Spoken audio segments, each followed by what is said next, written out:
Rajasthan BJP में बगावत, चित्तौड़गढ़ में हो गया खेला।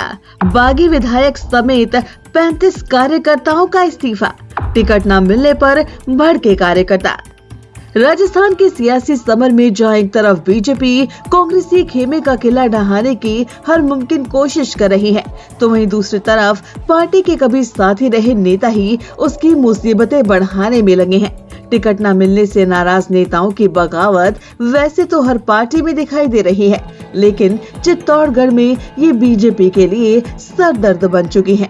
जहां चित्तौड़गढ़ विधानसभा से बीजेपी का टिकट न मिलने से खफा चंद्रभान सिंह आकिया ने बीते दिनों पार्टी की सदस्यता से इस्तीफा दे दिया। इतना ही नहीं, आकिया के समर्थन में करीब 35 भाजपा कार्यकर्ताओं ने भी सामूहिक रूप से इस्तीफा दे दिया है। दरअसल बीजेपी ने इस बार चंद्रभान सिंह का टिकट काटकर नरपत सिंह राजवी को टिकट दिया है।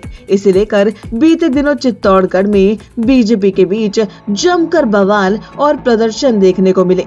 बताया जा रहा है कि आकिया की तरफ से पार्टी से इस पर विचार करने को भी कहा गया था, लेकिन जब पार्टी ने इस पर कोई कदम नहीं उठाया तो चंद्रभान सिंह आकिया ने अपने समर्थकों के साथ सामूहिक रूप से इस्तीफा देते हुए निर्दलीय चुनावी मैदान में उतरने का फैसला कर लिया है। सामूहिक रूप से दिए गए इस्तीफे के बाद चंद्रभान सिंह अब खुलकर मैदान में डट चुके हैं। चंद्रभान सिंह ने बताया कि अब तक वह पार्टी के सदस्य थे, लेकिन अब उन्होंने निर्दलीय चुनाव लड़ने के लिए नामांकन दाखिल कर दिया है और वो चुनाव लड़ रहे हैं। इसलिए जरूरी है कि पहले पार्टी की सदस्यता से इस्तीफा दिया जाए। उन्होंने कहा कि अब हमारा पार्टी से कोई लेना देना नहीं, मैं और मेरे कार्यकर्ता खुलकर चुनावी मैदान में उतर चुके हैं। वहीं इस दौरान उन्होंने नरपत सिंह राजवी का नाम लिए बगैर उन पर जमकर निशाना साधा।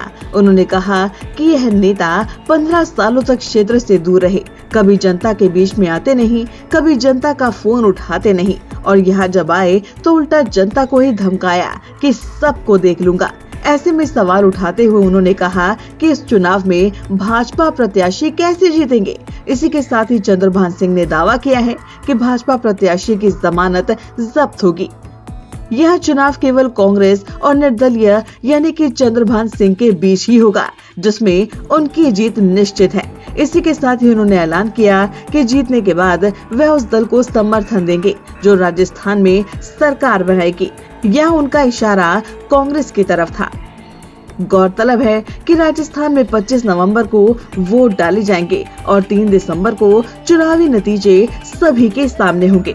खैर, आपको क्या लगता है कि चित्तौड़गढ़ की जनता इस बार किसका साथ देगी और राजस्थान में किसकी बनेगी सरकार? हमें अपनी राय कमेंट करके जरूर बताइए। और अगर अभी तक आपने हमारे चैनल को सब्सक्राइब नहीं किया है तो जल्द से जल्द इसे सब्सक्राइब कर लीजिए।